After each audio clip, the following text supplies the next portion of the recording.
நமஸ்காரம். அஸ்மத் சர்வகுருபியோ நமக. இது நமது உலகம் சேனல் நேயர்களுக்கு வேங்கடம் ராம்நாராயண் அன்பு கலந்த வணக்கங்கள். எந்த ஒரு சந்தர்ப்ப சூழ்நிலையிலும் நம்முடைய சுயமரியாதையும் விட்டு கொடுக்காமல் அதே சமயத்தில் பயங்கர தயான குணம் கொண்ட கடகராசி அன்பர்களே, நண்பர்களே, கடகராசியிலையும் ஆயில்ய நட்சத்திரம், அதாவது லக்ஷ்மணன் பிறந்தது, பலராமனுடைய அம்சமாக பிறந்த லக்ஷ்மணன் பிறந்தது, ஆதிசேஷனுடைய அம்சமாக பிறந்த லக்ஷ்மணன் பிறந்தது ஆயில்ய நட்சத்திரம். அந்த நட்சத்திரத்தில் பிறந்தவர்கள் நாம் எப்படி சார்? பொதுவாக நம்ம ஒரு ஊரில் இருக்கோம் அப்படின்னா அந்த ஊரின் நிலைமை எப்படி? ஊர் வாடகை காற்று வருமா, இல்லை எந்த பக்கம் இருக்கும்? ஊரின் நிலைமை எந்த பக்கம் ஓடை ஓடுது, எந்த பக்கம் சின்ன மலை இருக்குது, இது ஊரின் நிலைமை. அடுத்தது நம்முடைய ரோடு நிலைமை, எந்த ரோட்டில் இருக்கும்? அந்த ரோடு பக்கத்துலேயே எங்கேயாவது கரிகா மார்க்கெட் இருக்கா, இந்த க்ரோசரி மார்க்கெட் இருக்கா, இது இரண்டாவது. மூன்றாவது வீடு, நம்ம வீட்டில் என்னென்ன வசதிகள் இருக்குது, எப்படி நாம் இருக்கோம், இவ்வளோ தான் வாழ்க்கை. இதே மாதிரி சொல்லக்கூடியது தான் முதல்ல கடக ராசி. அந்த ராசியில் பிறந்தவர்கள் நம்ம எப்படி இருப்போம், பேசிக் குவாலிட்டிஸ் என்னென்ன, தன்மைகள் என்னென்ன, ப்ளஸ் என்ன மைனஸ் என்ன. அடுத்தது நம்ம பிறந்தது ஆயில்ய நட்சத்திரம். ஆயில்ய நட்சத்திரத்துக்குன்னு ஒரு பேசிக் குவாலிட்டிஸ் என்ன, தன்மை என்ன, ப்ளஸ் என்ன மைனஸ் என்ன, இந்த மைனஸ்னால் எப்படி ப்ளஸ் ஆக்கிக்கிறது. மூன்றாவது, அந்த ஆயில்ய நட்சத்திரத்தில் நாம் பிறந்தது 1ஆம் பாதம், 2ஆம் பாதமா, 3ஆம் 4ஆம் பாதமா.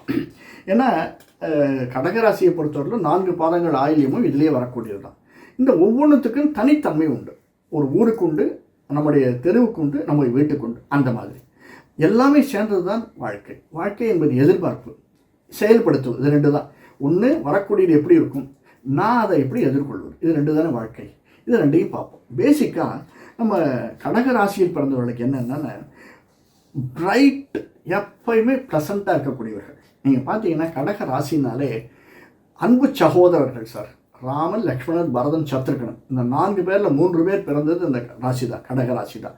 ராமன் பிறந்தது, பரதன் பிறந்தது, இலக்குவன் பிறந்தது, மகம் சத்ருகனன் பிறந்தது. அப்படிப்பட்ட ஒரு ராசி கடகராசி. அதுலேயும் ஆயில்ய நட்சத்திரம். ஆயில்ய நட்சத்திரம்னா தெரியும், பேசிக்காக லக்குவனுடைய நட்சத்திரம். லக்குவனுடைய நட்சத்திரம் அப்படின்னா அது என்னென்ன குவாலிட்டிஸ் இருக்கும்? ராஜநாகம், எப்பயுமே ராஜநாகம் அழகாக ப்ரொஜெக்ட் பண்ணக்கூடியது, அழகாக இருக்கக்கூடியது. ஆனால் சிறு உள்ளுக்குள்ளே சின்ன சின்ன வினமுடையது. அப்படின்னா என்ன? டக்குன்னு கோபம் வரக்கூடியது, ரொம்ப ஃப்ரெஜைல். தொட்டோம்னா, பாம்பு தொட்டோம்னா அப்படி இருக்கும், ரொம்ப சாஃப்ட்டு, பார்க்கறதுக்கு ரொம்ப சாஃப்ட். நம்ம எப்பயுமே சாஃப்ட்டு தான். ஆனால் ஏதாவது ஒன்று என்ன சொல்லுவாங்கன்னா, வேலைன்னு வந்துட்டா யாரோன்னு சொல்லுவாங்க, அந்த மாதிரி இருக்கக்கூடியவர்கள் நம்ம. எப்பயுமே ஒரு இண்டஸ்ட்ரியஸ், ஃப்ரூகல், அந்த மாதிரி சொல்கிறாங்க. ரொம்ப சிம்பத்தட்டிக்காக, அடுத்தவர்களிடம் இரக்க குணம், இரக்க சுபாவம் காட்டக்கூடியவர் ரொம்ப அதிகம் சார். நாம் ஒருத்தவங்க டக்குன்னு ஷார்ட்டப் ஆகிடுவோம், அதே மாதிரி டக்குன்னு இறங்கிடுவோம். சார் புரியல சார் அப்படின்னா, நம்ம எவனாவது ட்ரிகர் பண்ணான்னா உடனே கோவப்படுவதும் நாம் தான். அதே சமயத்தில் எவனா ஒருத்தன் வந்து ரொம்ப கால் வலிக்குது சார், காத்தாலேயும் சாப்பிடவே இல்லைன்னா உடனே கையில் போய் சாப்பிடுப்போம் அப்படின்னு கொடுக்கக்கூடிய இரக்க குணம் உண்டவர்களும் நாம் தான். இது ரெண்டுமே கான்ட்ரியை பார்க்கறதுக்கு இருக்குது. ஆனால் 2 குணமும் சேர்ந்து உள்ளவர்கள் தான் ஆயில்ய நட்சத்திரக்காரர்கள்.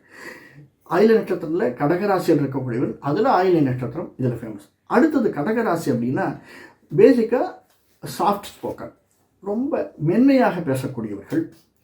நம்மளை பாதுகாக்கிறதுல எப்பயுமே ஒரு ஃபோக்கஸாக இருக்கக்கூடியவர்கள். என்கிட்ட பேனா வேணாலும் கொடுத்தான், பக்கத்தில் ஒரு பேங்கில் போய் நிற்கிறோம், பேனா வேணும் சார், நான் பேனா கொடுத்துட்டோம்னா நம்ம மனசெல்லாம் நம்ம இருக்கிறதுலே இருக்காது. நம்ம தூரத்தில் போய் உட்காந்து அவன் பேனா முடிச்சிட்டானா அவன் பேனா வாங்கிட்டு வந்துடணும், அப்படி ஃபோக்கஸ் செய்யக்கூடியவர்கள் நாம். அதே மாதிரி பவர்ஃபுல் இமேஜினேஷன் அப்படின்னு ஒரு வார்த்தையை போடுறாங்க. ரொம்ப இமேஜினேஷன், எப்பயுமே இமேஜின் பண்ணக்கூடியவர்கள். அதுலேயும் பவர்ஃபுல் இமேஜினேஷன். அதில் சில மைனஸும் இருக்குது, சில ப்ளஸ்ஸும் இருக்குது. நீங்கள் பார்த்தீங்கன்னா தெரியும், பரதன் வரைச்சி ராமாயணத்தில் பரதன் காட்டில் இருப்பாங்க, சித்திரக்கூடத்தில் இருப்பாங்க. யார்? ராம லக்ஷ்மணன், சீதை சித்திரக்கூடத்தில் இருக்கச்சே பரதன் வரும், அந்த எண்டில் ஃப்ரண்ட்டில் இருப்பாங்க.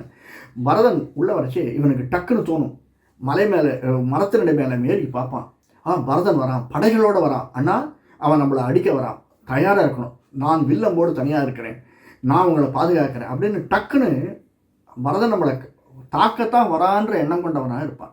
அந்த மாதிரி ஒரு பவர்ஃபுல், ஒரு இமேஜின் பண்ணுறதையே பவர்ஃபுல்லாக பண்ணுறது, அப்படி பண்ணக்கூடியவர்கள் தான் இந்த கடகராசியில் ஆயில்ய நட்சத்திரத்தில் இருக்கக்கூடியவர்கள். கடகராசிக்கு பேசிக்காக என்னென்னா, இந்த இடம் விட்டு இடம் மாடுபவர்கள் அதிகமாக சிந்திக்கக்கூடியவர்கள், செயிலர்ஸ்னு சொல்லுவாங்க அவர்கள் அதிகமாக. இன்னொன்று என்னென்னா இந்த சிறு குறு வியாபாரிகள், டிரைவர்ஸு, செயிலர்ஸ், கலெக்டர்ஸ், மேல் இடத்துல பார்த்தோம்னா கலெக்டர்ஸ், ஐஏஎஸ் படித்தவர்கள், இவர்கள் அதிகமாக இடமாடக்கூடியவர்கள், திறமையை யூஸ் பண்ணக்கூடியவர்கள், அதிகமாக அவர்களுக்கு வந்து இன்டலெக்ட் அதிகமாக இமேஜின் பண்ணக்கூடியவர்கள், எதையுமே டக்குன்னு உணர்ந்து கொள்ளக்கூடியவர்கள், சிந்தித்து செயல்படக்கூடியவர்கள்.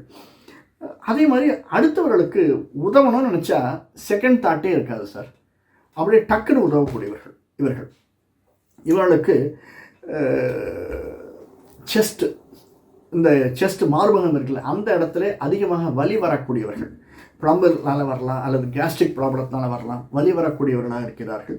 சிஸ்டம் ப்ராப்ளம், உள்ளுக்குள்ள சிஸ்டம் வந்து அடிக்கடி கெட்டு போகிறதுக்கான சாத்தியக்கூறுகள், அது வெளில இருக்கிறது சாப்பாடு சாப்பிட்றதுனால கெட்டு போகலாம், சரியான காற்று இல்லாததுனால கெட்டு போகலாம்.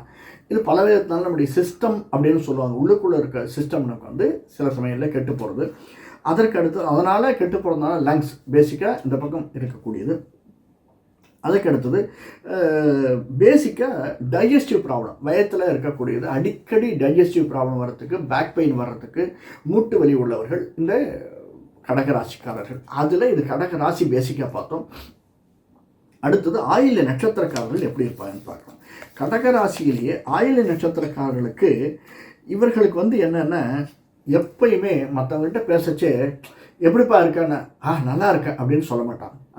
நல்லா தான் இருக்கேன், அது முழுசாகவும் அடுத்தவன்கிட்ட சொல்லக்கூடாது. ஏன்னா அடுத்தவன் என்ன நினச்சிப்பானோ, நம்ம நல்லா இருக்கா வயிற்றறிவானோ, சொல்லிட்டோம்னா வயிற்றறிஞ்சிட்டான்னா.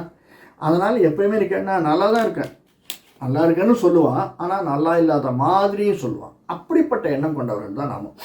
சில சந்தர்ப்பங்களில் கொஞ்சம் லைட்டாக, ஏன்னா ஆயிலம்னு நான் சொன்னதுனால நீங்கள் யோஜனை பண்ணிக்கோங்க, அது அகங்கார குணமுடையவர்கள் அப்படின்னு சொல்கிறேன். ஏன்னா லக்ஷ்மணனுடைய குணம், ஆதிசேஷனுடைய குணம் எப்படி இருக்கும், டக்குன்னு ஷூட்டப் ஆகக்கூடியது அகங்கார குணமுடையவர்கள். சில சந்தர்ப்பங்களில் மற்றவர்களுடைய பொருளை அபகரிக்கக்கூடியவர்கள் அப்படின்னு சொல்கிறாங்க. அன்பினால் அபகரிக்கலாம், ஆசையினால் அபகரிக்கலாம், தெரியாமல் அபகரிக்கலாம். இந்த 3 விதம் இருக்குது. நமக்கு தெரியாத அபகரிக்கிறது, அன்பினால் அபகரிக்கிறது, அன்பினால் மற்றவங்களை இருக்கிறது, ஆசையினால் அந்த பொருளை எடுத்துக்கொள்ளும். இந்த 3 விதம் அபகரித்தல். அடுத்தது கொஞ்சம் அடுத்தவனுக்கு நியாயம் சொல்லக்கூடியவர்கள். ஏன்னா நமக்கு ரொம்ப நியாயம் அதிகமாக தெரியும், ஆனால் அடுத்தவங்களுக்கு எக்ஸ்பிளைன் பண்ணுவாங்க, உட்காரு உனக்கு புரியலையா நான் சொல்கிறது அப்படின்னு ஒரு தரத்துக்கு 2 தரம் எக்ஸ்பிளைன் பண்ணக்கூடியவர்கள். இன்னும் கொஞ்சம் யோசித்து பார்க்கணுன்னா, யோசித்து பார்க்கக்கூடிய குணம் கொண்டவர்கள். சில சந்தர்ப்பங்களில் அதிகமாக இருக்கும், சில சந்தர்ப்பங்களில் குறைச்சலாக இருக்கும். அதாவது உட்கார வச்சு அட்வைஸ் பண்ணச்சே ரொம்ப அழகாக அட்வைஸ் பண்ணுவாங்க.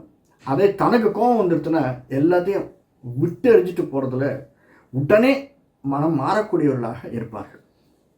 அதிகமாக இவர்களுக்கு வந்து பொன் நகை, இந்த வெள்ளி நகைகள், இந்த மாதிரி பொருள்களை சேமிப்பதில் நாட்டம் அதிகமாக இருக்கும் இவர்களுக்கு. எந்த பொருளாக இருந்தாலும் உலோகத்தை சேமிக்கக்கூடியவர்கள் அதிகமாக இருப்பார்கள். சில பேர் பார்த்திங்கன்னா அந்த காலத்தில் வெள்ளியிலேயே வீட்டில் பாத்திரங்கள் வச்சுப்பாங்க. சில பேர் பார்த்திங்கன்னா வெறும் இந்த இதில் பாத்திரங்கள் அதிகமாக இருக்கும். சில பேருக்கு அலுமினிய பாத்திரங்களே அதிகமாக இருக்கும். அவர்களுடைய நிலைக்கு தக்க மாதிரி அந்த பாத்திரங்களே சேமிப்பார்கள். சில பேர் பார்த்திங்கன்னா வீட்டில் பார்த்திங்கன்னா அந்த பஞ்சபாத்திரம் அந்த மாதிரி இருக்கிறது, உலோகம், அந்த தாமிரம், பித்தளை, தாமிரம் அதிகமாக இருக்கும் அவங்க வீட்டில் பார்த்திங்கன்னா. அவர்களுக்கு அந்த மாதிரி எண்ணம், எங்கே போனாலும் அதே வாங்குறது, பூஜா வாங்குறது தான் அந்த பித்தளையில் வாங்குப்பா, அந்த பூஜா நல்லாயிருக்கும் அப்படின்வாங்க. அதே மாதிரி ஒரு காஃபி ஃபில்டர் வாங்குறதா, அந்த காஃபி ஃபில்டர் வாங்க. இந்த மாதிரி உலோகத்தில் ஈடுபாடு உடையவர்களாக இவர்கள் எண்ணம் கொண்டவர்களாக இருப்பார்கள். அதிகமாக ரொம்ப தயாள குணம் கொண்டவர்களாக இருப்பார்கள்.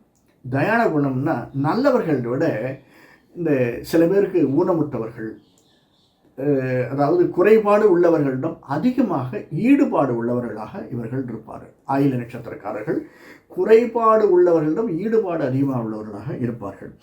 சில சந்தர்ப்பங்களில் நிறைய செலவாளிகளாக இருப்பார்கள்.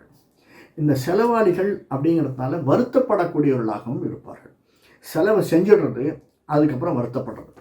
சார் புரியல சார் நீங்கள் சொல்கிறது. இந்த காலத்துக்கு சொன்னோன்னா, இப்போ நமக்கு வீட்டுக்கு மற்றவனை பார்க்குறோம், 2 வருஷமாக என்னால் 2 சம்மர் சமாளிச்சிட்டேன் சார், தாங்கவே முடியல, சம்மரில் இருக்கவே முடியல மெட்ராஸில். எப்படியாவது இந்த வருஷம் சம்மர் வச்சு பையன் சொல்லுவான், அப்பா அவங்க வீட்டில் ஏசி வாங்கிட்டாங்கப்பா, என்னுடைய ஃப்ரெண்ட் வீட்டில் ஏசி வாங்கிட்டாப்பா, ஜம்முன்னு இருக்குப்பான்னு. இவனுக்கு கையில் இருக்காது, இருந்தாலுமே போய் ஏசியை வாங்கிட்டு ஃபிட் பண்ணிவிட்டு அந்த ஈகோவில் ஃபிட் பண்ணிவிடுறது. அதற்கப்புறம் கொஞ்சம் பொறுமையாக இருந்திருக்கலாம், அடுத்த 2 மாதத்தில் ஒரு ப்ரமோஷன் வரைச்சி அல்லது ஒரு போனஸ் வரைச்சே வாங்கியிருக்கலாம், என்னமோ அப்படின்னு சிந்திக்கக்கூடியவர்கள், ஒரு செலவை செய்துவிட்டு அதனால் சிறிது வருத்தம் கொள்ளக்கூடியவர்கள் இவர்கள். இது செலவினங்களுக்காக வருத்தப்படக்கூடியவர்கள், ஆனாலும் செலவு செஞ்சிருவாங்க. இப்படியாக இந்த எண்ணம் கொண்டவர்கள் தான் இந்த ஆயிலை நட்சத்திரத்தில் இருப்பவர்கள். இந்த ஆயிலை நட்சத்திரத்திற்குன்னு ஒரு ஈக்குவேஷன்ஸ் இருக்குது சார். ஒவ்வொருத்தருக்குன்னு ஒன்று ஒன்று பிடிச்சிருக்கும்.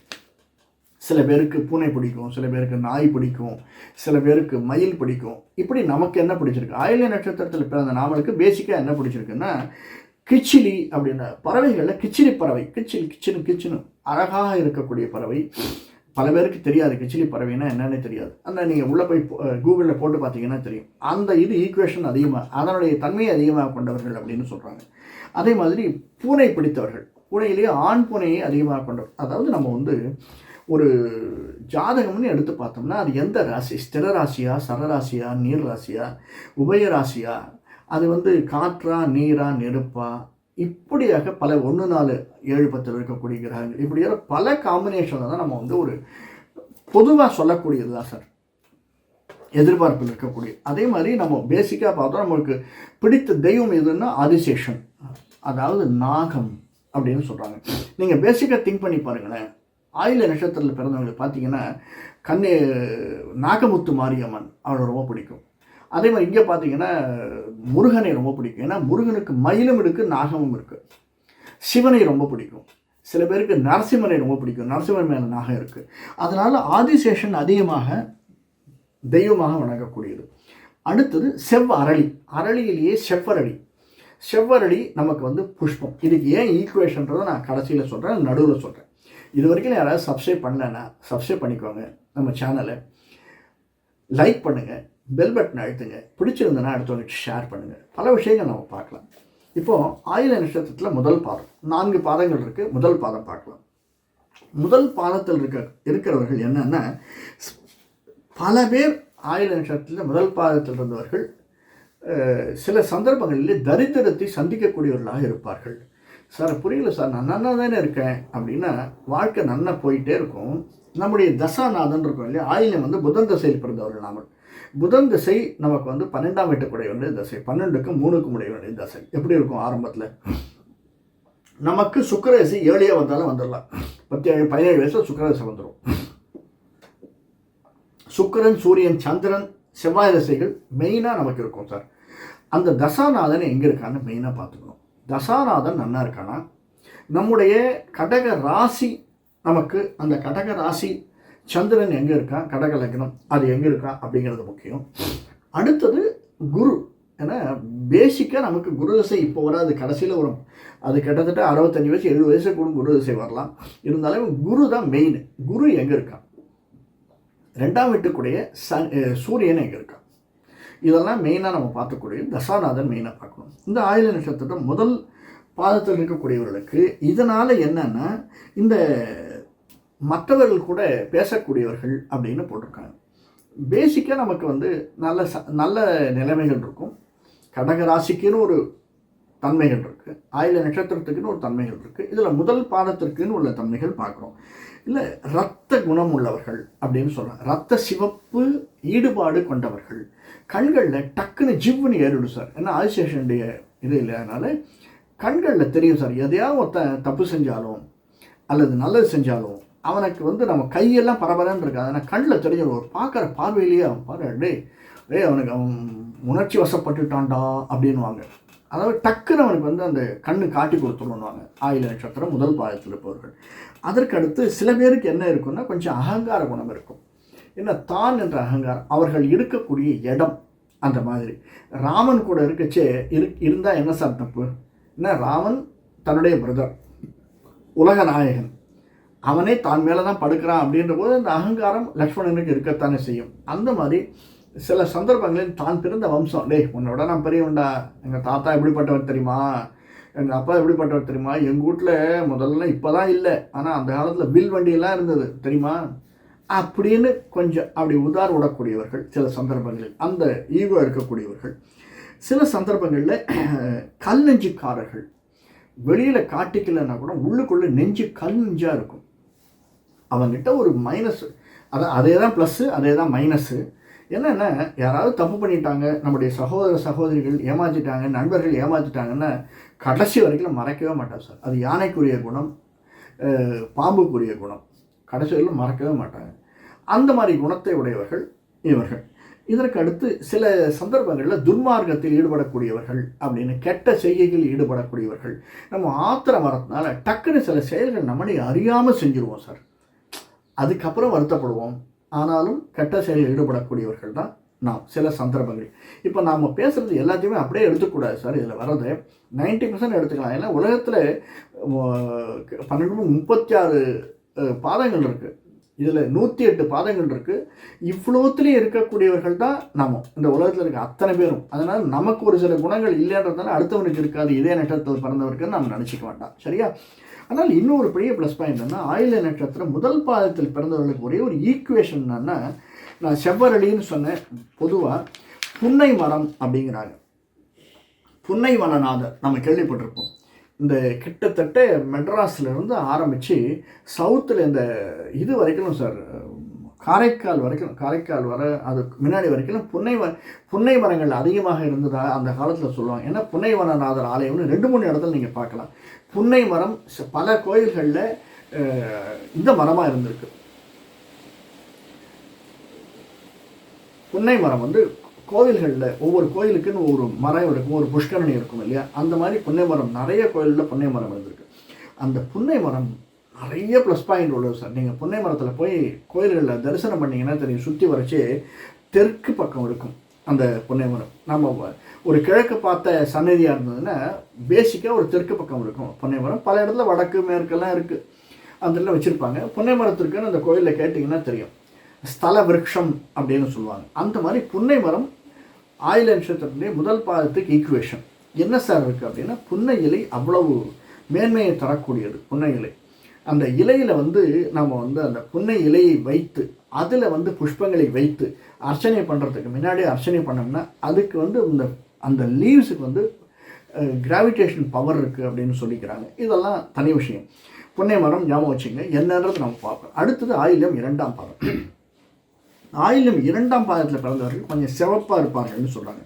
அகலமான கண்களை உடையவர்கள், கண்களை அப்படி விரிக்கக்கூடியவர்கள். நீங்கள் பார்த்தீங்கன்னா பேசச்சு அப்படி விரிப்பாங்க, கண்களை விரிக்கக்கூடியவர்கள், அழகாக அனுஷ்டானங்கள் செய்யக்கூடியவர்கள் அப்படின்னு, தன் மேலே நம்பிக்கை அதிகமாக உடையவர்கள். இதான் சார் மைனஸே. அவன் நினச்சிட்டு இருப்பான், நம்ம MBA படிச்சிருக்கோம், நீ ஒன்றும் பண்ணலை அப்படின்னு. அதுவே கொஞ்சம் ஈகோவாகவும் மாறும். அந்த ஸ்தின் லைன்னு சொல்லுவாங்க, அதுவே ஈகோவாக மாறுவதற்கும் சான்சஸ் உண்டு. அடுத்தது சில சந்தர்ப்பங்களிலே அந்த ஈகோ அதிகமாக இருக்கிறதுனால நியாய வழியில் செல்ல மாட்டார்கள் அப்படின்னு சொல்லுவாங்க. இப்போ ஏன் நியாய வழியில் செல்ல மாட்டார்கள்னா, இப்போ நீங்கள் பார்த்துருப்பீங்க, கொஞ்ச நாளைக்கு முன்னாடி ஒரு படம் வந்தது லக்கி பாஸ்கர்னு.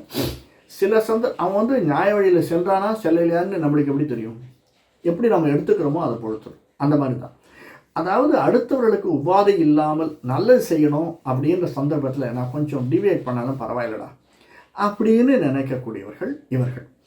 அடுத்தது இது மட்டும் இல்லை, மற்றவர்களும் சொல்லுவாங்க, நியாயத்தை போதிக்கக்கூடியவர்களாக இருப்பார்கள், முன்கோபம் உடையவர்களாக இருப்பார்கள். இந்த முன்கோபத்தினால டென்ஷன் வரக்கூடியவர்களாக, டென்ஷனினால் அடிக்கடி தலைவலி வரக்கூடியவர்களாக, மூட்டு வலி வரக்கூடியவர்களாக, கால் பிறழக்கூடியவர்களாக, இதையெல்லாம் அவர்களுக்கு உபாதைகள் வரக்கூடியதாக இருக்கும். சில பேருக்கு ஐசைட்டில் ப்ராப்ளம் இருக்கலாம். ஆயில்ய நட்சத்திரத்தில் பிறந்தவர்கள் ஐசைட்டில் ப்ராப்ளம் இருக்கும். அதில் சில பேருக்கு 2ஆம் பாதத்தில் இருக்கிறவர்கள் கொஞ்சம் இருக்கும். இதெல்லாம் நான் என்னுடைய காணொலியில் பார்த்தீங்கன்னா தெரியும், அதிகமாக மைனஸை சொல்கிறது இல்லை. ஏன்னா நமக்கு வலி வரும்னு திருப்பி சொல்லிட்டு இருப்போம். ஒரு லட்சாதிபதி ஆகும், கோடீஸ்வரம் ஆகும், ஆரமாக கேட்கச்சே மனசு சந்தோஷமாக இருக்கு இல்லையா? எனக்கு காதில் வலி வந்துகிட்டே இருக்கும், காது குடைச்சல் இருக்கும் சார், எப்போ பார்த்தாலும் உங்களுக்கு காது குடைச்சல் இருக்கும். 2 தரம் 3 தரம் சொன்னால் எப்படி இருக்கும் அது? அதனால் அதிகமாக ஒரு கோடி காட்டுவது உண்டு, மைனஸ் பாயிண்ட்ஸை அதிகமாக சொல்லுவதில்லை. நீங்கள் பார்த்துக்கோங்க. இன்னும் ஒரு சில சந்தர்ப்பங்களில் ரொம்ப டீப்பாக கேட்குறவர்களுக்கு மட்டும் நான் சொல்கிறேன், அவர்களுக்கு கூட சொல்லாத அப்படின்னு என்னுடைய குருநாதர் சொல்லியிருக்காரு. ஏன்னா கெட்டதை நாம் சொல்லித்தான் வரணுங்கிறது இல்லை, அவனுடைய கர்மா வந்ததுன்னா அனுபவிக்கிட்டோம். சில பேருக்கு அவனுடைய நல்ல நேரம், கெட்டது வரணுன்றதுனால நல்ல நேரம் அதை ஈக்குவேட் பண்ணி விடும். நாம் பார்க்குறோம் கெட்டதுன்னு, அவனுக்கு நல்ல நேரம் இருந்ததுன்னா அதை தளிசரித்து செய்து கொண்டு போகிறதுக்கு சான்சஸ் இருக்குது அப்படின்னு சொல்கிறாங்க. இது 2ஆவது பாதத்து. இந்த 2ஆவது பாதத்திற்குரியவர்களுக்கு மரம் என்னென்னா, ஆயில்ய நட்சத்திரத்துக்கு முசுக்கொட்டை மரம்னு சொல்கிறாங்க. இது ஒரு வித்தியாசமான மரம் சார், முசுக்கொட்டை மரம். கிராமத்தில் இருக்கிறவர்களுக்கு ரொம்ப தெரியும். முசுக்கொட்டை மரத்தில் இருக்கக்கூடிய இந்த முசுக்கொட்டை காய் ரொம்ப வித்தியாசமாக இருக்கும். அது பலவித இதற்கு உபயோகப்படுத்தக்கூடிய காய். முசுக்கொட்டை மரம் நீங்கள் தெரிஞ்சுக்கோங்க. எதுக்கு இது தெரிஞ்சுக்கிறதுனா, இந்த மரம் நமக்கு ஈக்குவேஷன். எங்கேயாவது மரம் நடணும் அப்படின்னா இந்த மரத்தை நட்டு அது வளர்வது அப்படிங்கிறது நமக்கு ஈக்குவேட் தரக்கூடியதாக இருக்கும். இது மூன்றாவது ஆயில்யம் 3ஆம் பாதம். இந்த ஆயில்யம் 3ஆம் பாதத்தில் இருக்கக்கூடியவர்களுக்கு பெண்களால் கொஞ்சம் துன்பப்படக்கூடியவர்களாக இருப்பார்கள் அப்படின்னு சொல்கிறாங்க. பெண்களால் பெண்களை துன்பப்படுத்துவர்கள், துன்பப்படக்கூடியவர்களாக இவர்கள் இருப்பார்கள். நீங்கள் இதே லக்ஷ்மணன் உதாரணமாக எடுத்துக்கலாமே. பெண்களை துன்பப்படுத்துவான் அப்படின்னு எழுதி வச்சிருக்கு. ஆனால் லக்ஷ்மணன் என்ன பெண்களை துன்பப்படுத்தினான்? மனைவி கூடவே இல்லையா சார், அவளுக்குன்னு ஒரு லைஃபே கொடுக்கலையே. 14 வருஷம் அண்ணா கூடவே வந்துட்டார் அவர் இல்லையா? அங்கே அவர் கஷ்டப்பட்டு இருந்தா நமக்கு தெரியாது சார். நமக்கு தெரியாமல் மற்றவர்களுக்கு துன்பத்தை ஏற்படுத்தக்கூடியவர்கள், அப்புறம் நினச்சது வருத்தப்படுவோம். அதே மாதிரி பெண்களாலும் துன்பப்படக்கூடியவர்கள், கொஞ்சம் அதிகமாக அகங்கார குணம் கொண்டவர்கள் அப்படின்றான். நமக்கு கொஞ்சம் படிப்பு இருக்கும், நமக்கு திறமை இருக்கும் இல்லையா? ஆயில நட்சத்திரக்காரன் நம்ம எதையுமே கற்றுக்கணுன்ற ஒரு இன்டென்சிட்டி இருக்கும் சார். நீங்கள் பார்த்தீங்கன்னா தெரியும், இந்த இன்ட்யூஷன்னு சொல்லுவாங்க, அது கொஞ்சம் அதிகமாக இருக்கும். டக்குன்னு அதை ஸ்மெல் பண்ணிடக்கூடிய தன்மை. ஆயில நட்சத்திரம் 3ஆம் பாதத்துக்கு உடனே அறிவுக்கு உணர்த்திடும். இதனால் என்ன ஆகும்னா, அவன் பாரு என்ன பேசுகிறான் பாரு, என்னை விட எல்லாம் தெரிஞ்ச மாதிரி பேசுகிறான், அந்த ஈகோ நமக்கு ஏறிடும். வெளியில் தெரியாது, நமக்கு ஈகோ ஏறிடும். அந்த மாதிரி நடக்கக்கூடியவர்கள். ஆனால் சில சந்தர்ப்பங்களில் மெதுவாக போக்கை உடையவர்கள் அப்படின்னு சொல்கிறாங்க. சில சந்தர்ப்பங்களில் ஃபாஸ்ட்டாக இருக்கிறது, சில சந்தர்ப்பங்களில் ரொம்ப ஸ்லோவாக இருக்கிறது. அந்த மாதிரி போக்கை உடையவர்கள் அப்படின்னு சொல்கிறாங்க. நமக்கு தேவை அப்படின்னா கடன்னு ஒரு வேலையை முடிச்சிருவோம்.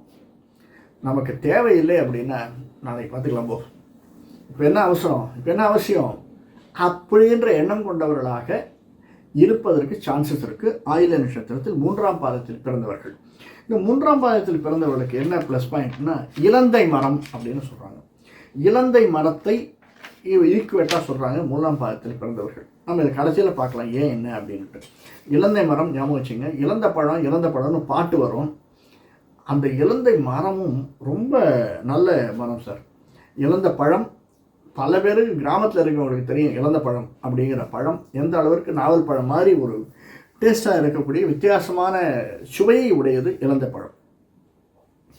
ஏன்னா இந்த ஆயில்ய நட்சத்திரக்காரர்கள் புதனுடைய தசையில் பிறந்தவர்கள். சந்திரன், சூரியன், சுக்கிரன், செவ்வாய் தசைகளை உடையவர்கள். நமக்கு கடைசியில் வேணால் ராகுகரிசை வரலாம். எப்போ ராகுகரிசை வரலாம்? 17, 17, 20, 36, 43, 10, 53, 60 வயசில் ராகுகரிசை வருது சான்ஸ் இருக்குது. ராகுகரிசை 18 வருஷம் சார். எந்த தசை வருதோ அந்த தசாநாதன் எப்படி இருக்கான்னு பார்த்துக்கோங்க. அது மெயின். ரொம்ப அந்த தசாநாதன் வீக்காக இருக்கானா ப்ளஸ்ஸாக இருக்கானா அதை பற்றி நம்ம பேசிடலாம். 4ஆம் பாதம் போகிறதுக்கு முன்னாடி இதை பேசிடலாம். நமக்கு மெயினாக ஆயில நட்சத்திரத்துக்காரத்திற்கு கிச்சிலி அப்படின்னு பறவைன்னு சொன்னோம். ஆண் பூனை வீட்டில் வளர்க்குறதா இருந்தால், யாராவதுக்கு வளர்க்கணும்னு ஆசை இருந்ததுன்னா பூனை வளர்க்காதீங்க.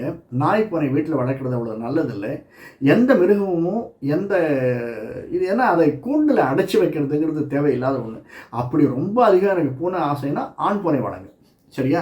அடுத்தது நமக்கு பிடித்த தெய்வம்னு பார்க்கச்சே ஆதிசேஷன்னு சொல்கிறாங்க. ஆதிசேஷன் லக்ஷ்மணன்.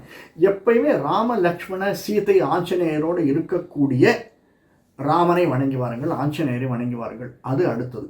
அதே மாதிரி ஒரு கோயிலுக்கு போனீங்கன்னா தனி சன்னதியை வணங்காதீங்க. இப்போ முருகன் எடுத்தீங்கன்னா முருகன் வள்ளி தெய்வானையோடு இருக்கக்கூடிய முருகன். விநாயகருக்கு என்ன சார் பண்ணுறது அப்படின்னு கேட்காதீங்க. விநாயகர் தனியாக தான் இருந்தாகணும். விநாயகரை வணங்கிச்சு விநாயகர் எல்லா சன்னதியும் சேர்த்து, இன்க்ளூடிங் நவகிரகத்தையும் சேர்த்து வணங்கி வாருங்கள். நவகிரகம் தனியாக சூரியன் இருப்பார், தனியாக தத்தாத்திரேயன் இருப்பார், தனியாக சனியன் இருப்பார். அதை விடுத்து நவகிரகத்தை வணங்கி வாருங்கள். அதே மாதிரி வணங்கி வரச்சே நமக்கு உரிய அரளி, செவ்வரளி, சிவப்பு அப்படின்னு சொல்லுவோம். ஏன்னா நமக்கு மைனஸ் பாயிண்ட்டு ப்ளஸ்ஸு மைனஸு 11ஆம் இடம், 4ஆம் இடம் சுக்கிரன். அதே மாதிரி நமக்கு அடுத்தது 2ஆம் இடம் சூரியன். நமக்கு ஒளி வர்றதே சூரியன் கிட்ட இருந்தால் ஒளி வருது. 5ஆம் இடத்திற்கு உடையவன் 5க்கும் 9, 10, 11, 12, 5க்கும் 9க்கும் உடையவன் செவ்வாய். செவ்வாயாகட்டும் சூரியனாகட்டும் சிவப்பை உடையவர்கள். 1, 5, 9 அப்படிங்கிறது நமக்கு நல்லா தெரியும். 1 2 3 4 5 9ஆம் வீடு வந்து 10 11 12 9ஆம் வீடு வந்து குரு. 5ஆம் வீடு அப்படிங்கிறது ரொம்ப பூர்வ புண்ணிய ஸ்தானம். 9ஆம் வீடும் 5ஆம் வீடும் தான். அதனால் 2 5க்கு உடையவர்கள் செவப்பை உபயோகக்கூடியவர்கள்ன்றதுனால செவ்வாழின்னு வச்சுருக்காங்க. அதனால் எங்கே நாம் போனாலும் 4ஆம் பாதம் அடுத்தது தான் பார்க்க போகிறோம். ஆயில்யம் 4ஆம் பாதம். எந்த இடத்துக்கு நமக்குன்னு ஒரு தெய்வத்தை வணங்கணும், அல்லது நம்ம கட்டத்தில் வந்து சொல்லுவாங்க இல்லையா, எப்பா நீங்கள் இந்த உன்னுடைய குலதெய்வத்துக்கு போய் அர்ச்சனை பண்ணி அபிஷேகம் பண்ணிட்டு வா அப்படின்வாங்க. அந்த மாதிரி குலதெய்வத்துக்கு அபிஷேகம் பண்ணுறது, அர்ச்சனை பண்ணுவதோ, அல்லது நான் சொன்ன மாதிரி ஆதிசேஷன் அல்லது ராம ஆஞ்சநேயருக்கு அர்ச்சனை பண்ணுவதோ, அபிஷேகம் பண்ணுவதோ, இதெல்லாம் பண்ணச்சே நீங்கள் மற்ற பூ வாங்கி போகிறீங்கன்னு புஷ்பம், முல்லை வாங்கலாம், மல்லிகை வாங்கலாம், வேறு ஏதாவது புஷ்பம் வாங்கலாம், தாமரை வாங்கலாம், செவ்வரளியும் கூட வாங்கிக்கணும். வீட்டில் செவ்வரளி வைக்கிறது அப்படிங்கிறது ரொம்ப நல்லது. செவ்வரளி பல விதத்தில் நமக்கு உபயோகப்படக்கூடியது. செவ்வரளி இலை வந்து நம்ம தலையில் தேய்ச்சிக்கலாம். இதெல்லாம் நிறைய உபயோகம் இருக்குது. அந்த செவ்வரளி பூ வாங்கி செல்லுங்கள் அபிஷேகத்துக்கு, ஆராதனைக்கு. அதே மாதிரி அபிஷேகம் பண்ணணும்னா கட்டாயம் தேன் அபிஷேகம் சேர்த்துக்கொள்ளுங்கள். ஆயுத நட்சத்திரக்காரர்கள், கடகராசியில் பிறந்த நாம், எந்த நட்சத்திரமாக இருந்தால், எந்த பாதமாக இருந்தாலும் தேன் அபிஷேகம் கட்டாயம் தேவை. இது 2வது. நமக்கு ஏதாவது ஒன்று சொல்லுவாங்கல்ல, ஏதாவது ஒன்று பண்ணணும் அப்படின்னா, அதே மாதிரி இந்த ஆஞ்சநேயருக்கு பொட்டு வைக்கிறது, முருகனுக்கு பொட்டு வைக்கிறது அப்படின்னு குங்கும பொட்டு வைக்கிறது ரொம்ப ரொம்ப நல்லது. சிவப்பு அந்த மாதிரி பொட்டு வச்சுன்னு வர்றதுங்கிறது நாம் எடுத்த ஒரு காரியத்தில் கைகூடுவதற்கு உபயோகமாக இருக்கும். இதெல்லாம் நம்ம செஞ்சு வந்தோம்னா நம்முடைய வாழ்க்கை மேம்படுவதற்கு, உடனே கூரையை பிரிச்சுன்னு கொட்டுன்னு நான் சொல்ல மாட்டேன், ஆனால் நிச்சயமாக இன்று இருந்ததை விட நாளை நாம் சந்தோஷமாகவும் நிம்மதியாகவும் அடுத்த லெவலுக்கும் பணம் சேர்க்கக்கூடியவர்களாகத்தான் நிச்சயமாக இருப்போம். இப்போ அடுத்தது பார்க்கலாம். ஆயில்யம் 4ஆம் பாதம். இந்த 4ஆம் பாதத்தில் இருப்பவர்களுக்கு சின்ன சின்ன விஷயங்களை கூடாத நட்பு சமையலில் வந்து போகும்ன்றாங்க. நம்முடைய நண்பர்களை ரொம்ப செக் பண்ணோம் சார். நம்ம எல்லாரையும் வெளுத்ததெல்லாம் பாலுன்னு நினச்சிக்கிறோம். அது நினைக்காதுங்க. எல்லா நண்பர்களும் நமக்கு இருப்பவர்கள் சரியான நண்பர்கள் அல்ல. நட்பு வட்டம் நம்மை அழித்துவிடும். அதே மாதிரி பிஸ்னஸில் எடுக்கச்சு ஆயில்யம் 4ஆம் பாதம் இருந்தோம்னா அதிகமாக வர்றது பார்த்தீங்கன்னா பிஸ்னஸ் பார்ட்னர்ஸால் நமக்கு பிரச்சனை வருவதற்கு சாத்தியக்கூறுகள் இருக்குது. அது ஜாதக கட்டத்திலையும் பார்க்கணும். அதே மாதிரி அடுத்தது நமக்கு வந்து அதிகமாக சகவாசம், அதான் நட்புங்கிறது சகவாசம், இது ரெண்டும் ஒன்று தான். சில சந்தர்ப்பங்களில் இந்த திரைத்துறையில் பிறந்தவர்களுக்கு சில ஈடுபாட்டில் இன்ட்ரெஸ்ட் அதிகமாக இருக்கும். ஆயில்யம் 4ஆம் பாதத்தில் பிறந்தவர்கள், நான் லைட்டாக தான் சொல்கிறேன், அதை நீங்கள் எடுத்துங்க. இவர்களுக்கு இன்பத்தை அனுபவிப்பதில், அது என்ன இன்பமாக இருந்தாலும் சரிதான், பொன் பொருள், அந்த நகைக்கு மேலே இன்பம் இருக்கலாம். சில பேருக்கு பார்த்தீங்கன்னா ஒரு 2-3 வீடு வாங்கி குவிக்கணும்னு இன்பமாக இருக்கணும். எப்படியா அந்த லேண்ட் வந்து வாங்கி போட்டலாம்ப்பா, அது ஒரு அரை கிரவுண்டு தான் இருக்குது, அதை வாங்கி போட்டலாம். இப்படி நிலத்தின் மேல் ஈடுபாடு அதிகமாக இருப்பவர்கள் ஆயில்ய நட்சத்திரத்தில் 4ஆம் பாதத்தில் இருப்பவர்களுக்கு இருக்கும். அதே மாதிரி இந்த அசட்டு சுபாவம், அசட்டு தைரியம், அசட்டு சுபாவம் உள்ளவர்களாக இருப்பார்கள். அது எதனாலன்னா டக்குன்னு ஒரு ட்ரிகர் பண்ணி விட்டுறதுல நம்ம வந்து பல சந்தர்ப்பங்களில் நமக்கு தேவை தியான பயிற்சி தேவை. அது இல்லாதவர்களுக்கு டக்குன்னு ஒரு ட்ரிகர் ஆகிடும் சார். ஆயில்ய நட்சத்திரம் 4ஆம் பாதம் கடகராசி இருப்பவர்களுக்கு இந்த எண்ணம் கொஞ்சம் அதிகமாக இருக்கும். அடுத்தவங்க வந்து நம்ம ஏற்றி விடுறதுல நம்ம மயங்கிடக்கூடாது. ரொம்ப சாஃப்டாக சில பேர் சொல்லி ஏற்றி விட்டுருவான், சில பேர் கடுப்பேற்றி விடுவான், சில பேர் நம்மளை வேணும்னே ட்ரிகர் பண்ணி விடுவான். இதெல்லாம் நம்ம வந்து டக்குன்னு அதுக்கு ஈடுபடக்கூடியவர்களாக, அதை ஆட்கொள்ளக்கூடியவர்களாக நாம் இருப்போம் ஆயில்யம் 4ஆம் பாதத்தில் இருப்பவர்களுக்கு. அதே மாதிரி செலவு கொஞ்சம் அதிகமாக செய்யக்கூடியவர்களாக, செலவு செய்வதில் ஈடுபாடு அதிகமாக இருக்கும். இந்த ஆயில்யம் பேசிக்காகவே நம்ம சொல்கிறோம், இந்த அல்சர், அதாவது உள்ளுக்குள்ளே இருக்கக்கூடியது, நமக்கு தெரியாமல் வெளியில் தெரிவதற்கு முன்னாடி உள்ளுக்குள்ளேயே நம்முடைய உறுப்புகளை சாப்பிடக்கூடியது, அந்த மாதிரி கேஸ்ட்ரிக் ப்ராப்ளம்ஸ் அதிகமாக இருக்கிறது இவர்களுக்கு அதிகமாக இருக்கும் அப்படின்னு சொல்லுவேன். இன்டெலிஜென்ஸ் லங்ஸில் வரக்கூடிய ப்ராப்ளம்ஸு நிறைய இருக்கும் அப்படின்னு சொல்லிக்கிறாங்க. அதே மாதிரி நமக்கு இஎன்டி அப்படின்னு சொல்லுவோம், இயர் நோஸ் த்ரோட், அதில் வரக்கூடிய ப்ராப்ளம் அதிகம் உடையவர்களாக ஆயில்ய நட்சத்திரக்காரர்கள் இருக்கிறார்கள். நான் திரும்பி சொல்கிறேன், நான் மைனஸ் வந்து கோடி தான் காட்டுறேன், நீங்கள் எடுத்துக்கங்க. நான் அதிகமாக அதை பற்றி டீட்டெயிலாக எங்கேயுமே சொல்கிறது கிடையாது. யாருமே அதிக ஜோதிடக்காரர்கள் அதிகமாக மைனஸை எக்ஸ்பிளைன் பண்ணுறதே கிடையாது. இல்லை நல்லதே நினைப்போமே சார், நல்லதே வரட்டுமே, மைனஸ் தலைவலி வரைச்சா அதை ஃபேஸ் பண்ணிட்டு போகலாம், நாளைக்கு காத்தாலும் ஏந்த உடனே எனக்கு தலைவலி வருமா நினச்சிட்டு இருக்க வேண்டாமே இல்லையா?